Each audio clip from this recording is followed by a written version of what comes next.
नमस्कार दोस्तों, आप सभी का आपके अपने YouTube चैनल ज्ञान ज्योति में स्वागत है। आज जो विषय मैं लेकर आई हूँ वह समास है। समास के विषय में जो भी समस्याएं आपको महसूस होती होंगी, मैं उन समस्याओं को दूर करने की इस वीडियो में कोशिश करूंगी। आपकी उम्मीदों पर खरे उतरने की कोशिश करूंगी। इस वीडियो को दोस्तों मैं 2 भागों में बनाऊंगी, क्योंकि समास जो है थोड़ा लेंदी है, बड़ा है, इसको समझने के लिए थोड़ा समय चाहिए ही होगा, तो इसको मैं 2 भागों में बनाऊंगी। तो ये हमारा पहला भाग है। आइए अपने वीडियो को शुरू करते हैं। समास। सबसे पहले बात आती है, ये समास शब्द है क्या, समास कहते किसे हैं। तो इसकी परिभाषा, जिसको कि आप अपने शब्दों में कई तरह से बोल सकते हैं, लेकिन जनरली हम एक परिमार्जित भाषा के रूप में प्रस्तुत करते हैं परिभाषा। तो परिभाषा के तहत अगर चलते हैं हम, तो 2 या 2 से अधिक शब्दों के मेल से बनने वाले नए शब्द को समास कहते हैं। 2 या 2 से अधिक शब्दों के मेल से बनने वाले नए शब्द को समास कहते हैं। यहाँ आपको क्लियर होगा कि 2 से अधिक शब्द, जैसे शब्दों की संरचना में आप लोगों ने पढ़ी होगी कि शब्दों का निर्माण किया जाता है, शब्दों को क्रिएट किया जाता है, उसकी विधि होती है शब्द संरचना की। तो उसमें आप लोगों ने पहले पढ़ा है, जब शब्द भंडार आप पढ़ रहे होंगे, शब्द विचार कर रहे होंगे, तो उसमें आप लोगों ने पढ़ा होगा कि शब्द रचना जो विधि होती है, उसमें पहले आप लोगों ने उपसर्ग लगा करके शब्द रचना की होगी। जैसे कु उपसर्ग में अगर पुत्र जोड़ देते हैं तो कुपुत्र, कुपात्र, कुरूप आदि शब्द। तो उपसर्ग लगा करके भी हम शब्द रचना करते हैं, प्रत्यय लगा करके भी हम शब्द रचना करते हैं। जैसे कि नाव शब्द है, नाव एक शब्द है, उसमें इक प्रत्यय डाल करके हमने नाविक बना दिया। तो इस तरह से मैं जस्ट आपको रिमाइंड करने के लिए एक एग्जाम्पल दे रही हूं। तो इस तरह हम लोग बनाते थे। और शब्दों में शब्द जोड़ करके, ये तीसरी विधि है समास। इस तरह से भी हम नए शब्द का निर्माण करते हैं। तो देखिए, यही यहाँ पर लिखा गया है कि 2 या 2 से अधिक शब्दों के मेल से समास बनता है। और देखिए, इसके साथ साथ पैरेलल रूप में मैं अगली वीडियो जब बनाऊंगी तो उसमें आप लोग इसको क्लियर करेंगे कि समास के जैसे ही संधि भी चलती है, उसको भी मैं थोड़ा थोड़ा क्लियर करती जा रही हूं कि जब 2 या 2 से अधिक शब्दों के मेल से समास होता है, लेकिन वर्णों के मेल से, 2 या 2 से अधिक वर्णों के मेल से संधि बनती है। तो ये बेसिक डिफरेंस है समास और संधि में। चलिए, तो यहां हम शब्द प्लस शब्द जोड़ने की क्रिया देखने वाले हैं समास में। आइए, जब भी 2 या 2 से अधिक शब्द जुड़ते हैं, तो जुड़ने के बाद, जैसे मैं एक एग्जाम्पल आप यहां देखिए, पहला शब्द मैंने लिया प्रति। प्रति एक शब्द है, इसको आप कह सकते हैं EVERY, एवरी, प्लस साथ में अंग्रेजी के साथ चलते हैं ताकि क्लियरिटी हमारी ज्यादा अच्छी हो। प्रति। दूसरा एक टोटली इंडिपेंडेंट स्वतंत्र शब्द है डे। ठीक है, हमने एक शब्द लिया डे। तो प्रति प्लस दिन, यानी कि एवरी प्लस डे, 2 डिफरेंट स्वतंत्र शब्द मिल करके एक नया शब्द बनाए, प्रति प्लस दिन इक्वल टू प्रतिदिन। ये तीसरा जो शब्द है, ये बिल्कुल डिफरेंट है, एवरीडे, एवरीडे।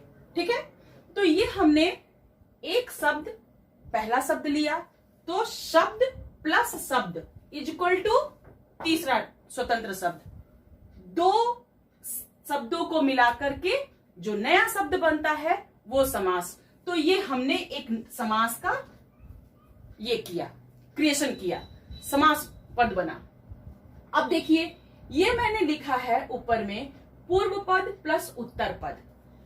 जो दोनों शब्द जुड़ते हैं समास में, 2 शब्दों को जोड़ करके बनाया जाता है, तो जो पहला पद होता है, पहला शब्द होता है, इसे पूर्व पद कहा जाता है। तो पहला पद अर्थात पूर्व पद, दूसरा जो शब्द होता है उसको उत्तर पद कहते हैं। पूर्व का अर्थ ही होता है पहले वाला, और उत्तर का अर्थ होता है बाद वाला। तो पूर्व पद प्लस उत्तर पद इक्वल टू समस्त पद, दोनों मिलकर के एक हो गए, समस्त हो गए, पूरा हो गए। तो ये हमारा समस्त पद बना। तो प्रतिदिन बना। तो देखिए प्रति अकेला एक इंडिविजुअली भी यूज होता है, दिन इंडिविजुअल इंडिपेंडेंट एक शब्द है, दिन, प्रतिदिन एवरीडे इंडिविजुअल शब्द है। आप इसको अलग अलग भी यूज करते हैं इन शब्दों को, और एक साथ भी यूज कर सकते हैं। Like I use to go temple every day, everyday प्रतिदिन मैं मंदिर जाता हूं या जाती हूं। आज का दिन रविवार है, टुडे इज संडे, ठीक है, आज का दिन अच्छा है। तो इस तरह से दिन का प्रयोग हमने किया। प्रति, everyone has to do this work। अब आइए बात आती है, जो हमने समस्त पद बनाया, एक जो बनता है समास, समास को ही समस्त पद कहते हैं, याद रखिएगा।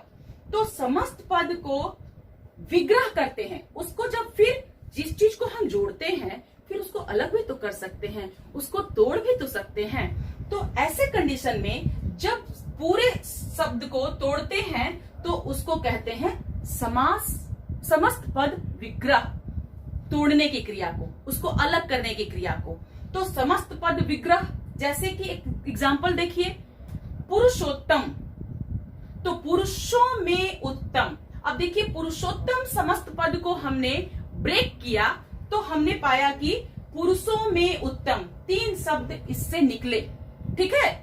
अब देखिए माता पिता, बीच में ये हमारा योजक चिन्ह है, इसका अर्थ है, ये भी एक समास है, आप लोग आगे चल के इसको हम लोग विस्तृत रूप से जानेंगे। माता पिता अर्थात माता और पिता। अब देखिए इसमें और शब्द का लोप हुआ है, इसको यहां से हटा दिया गया है। इसमें भी ये शब्द का में का लोप हुआ है, ये हट गया है यहां से, और इन दोनों के हटने से ये दोनों मिल गए हैं। और देखिए हमारा बना समस्त पद क्या, पुरुषोत्तम माता पिता। तो ऐसे समस्त पद को ब्रेक करने की क्रिया को ही समस्त पद विग्रह कहते हैं, ठीक है, या इसको समास विग्रह भी कहते हैं। और सीधे सेम इसी तरह से संधि में वर्णों के तोड़ने को वर्ण विच्छेद कहते हैं, क्योंकि उसमें वर्णों का मिलन होता है।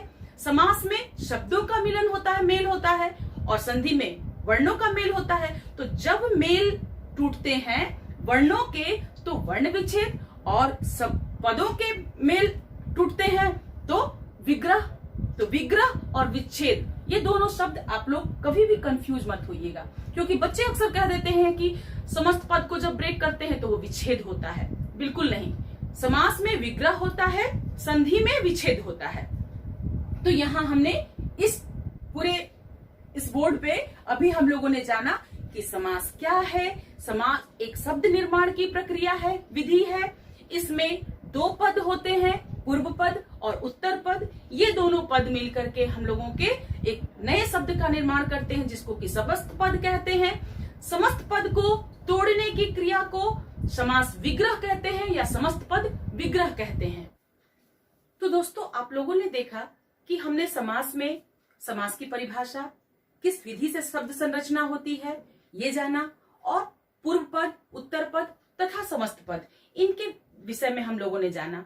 लेकिन समास का वर्गीकरण, इसके भेद किस आधार पर तय किए गए हैं, इसके लिए भी हमारे पास कुछ चर्चा के लिए विषय है। उन आधारों को हम पहले जानने की कोशिश करते हैं।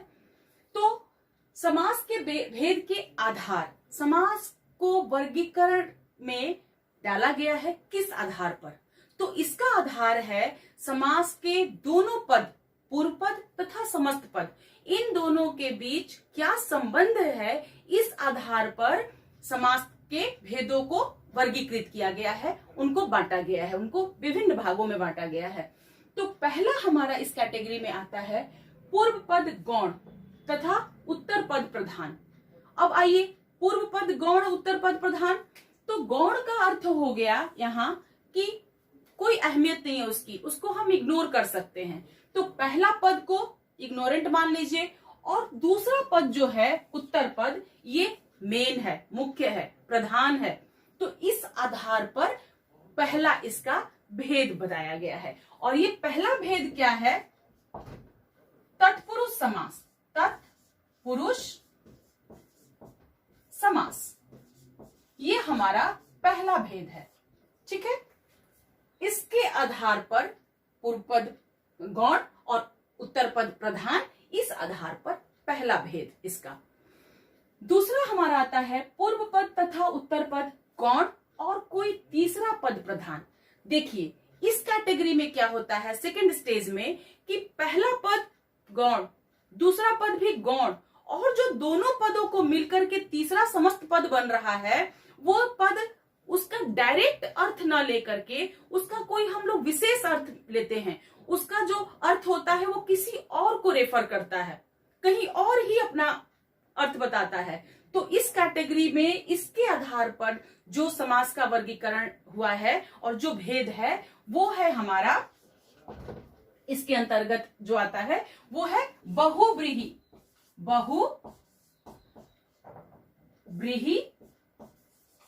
बहुव्रीहि समास। बहुव्रीहि समास। और देखिए तीसरा, दोनों ही पद प्रधान। ये जो तीसरा हमारा आधार है, दोनों पदों में, पूर्व पद तथा उत्तर पद में दोनों ही पद प्रधान होते हैं। इन दोनों में समान प्रधानता है, ना कि कोई कम है ना कोई ज्यादा है।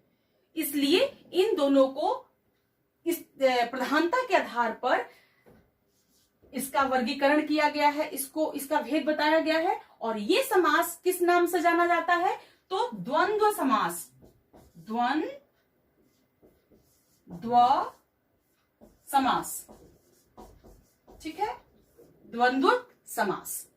अब आइए चौथा हमारा सब आधार क्या है?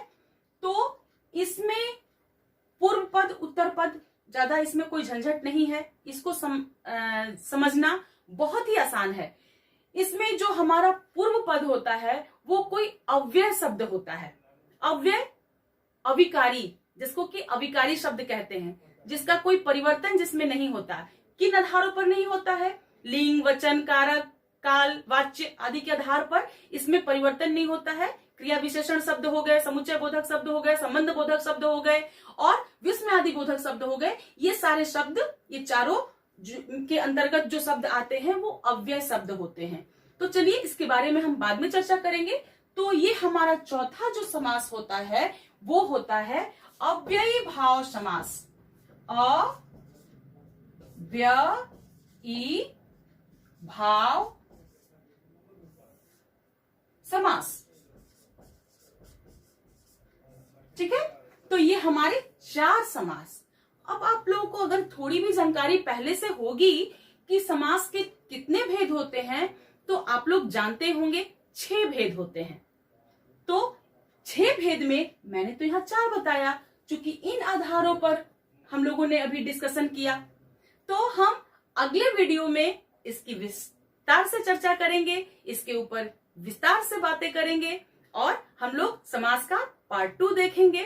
तब तक के लिए इनको ध्यान में रखिए और इस आधार पर समास के विषय में थोड़ा जानिए, समझिए। और मैं उम्मीद करती हूँ कि आप लोगों को ये वीडियो पसंद आएगी, आपकी समस्याओं का हल आपको जरूर मिलेगा। धन्यवाद।